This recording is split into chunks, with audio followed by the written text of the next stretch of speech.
Satyabhama Institute of Science and Technology, Chennai. Satyabhama Institute of Science and Technology, Chennai. Udhagai அரசு தாவரவியல் பூங்காவில் நடைபெற்று வரும் 126வது மலர் கண்காட்சியை காண சுற்றுலா பயணிகள் குவிந்த வண்ணம் உள்ளனர். கூடுதல் விவரங்களுடன் இணைகிறார் செய்தியாளர் அனீஷ் விவரம். வணக்கம். நீலகிரி மாவட்டம் உதகையில் கடந்த 10ஆம் தேதியானது உலக பிரசித்தி பெற்ற மலர் கண்காட்சியானது துவங்கியுள்ளது. 126வது மலர் கண்காட்சியானது துவங்கி தற்பொழுது வரை சிறப்பாக நடைபெற்று வருகிறது. இதுவரை சுமார் 60,000க்கும் மேற்பட்ட சுற்றுலா பயணிகள் உதகைக்கு மலர் கண்காட்சியை காண வந்துள்ளனர். இது சென்ற ஆண்டை காட்டிலும் தற்பொழுது சிறிது குறைந்த அளவே காணப்படுகிறது.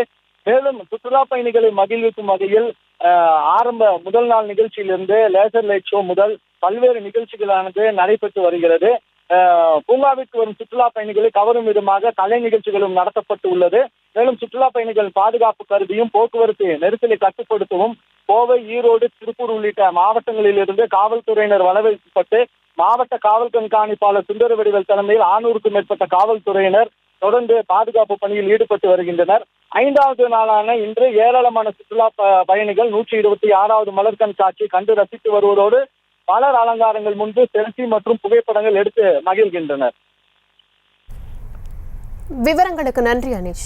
Satyabhama Institute of Science and Technology, Chennai. Satyabhama Institute of Science and Technology, Chennai. செய்திகளை உடனுக்குடனும் துல்லியமாகவும் தெரிந்து கொள்ள சப்ஸ்கிரைப் பண்ணுங்க.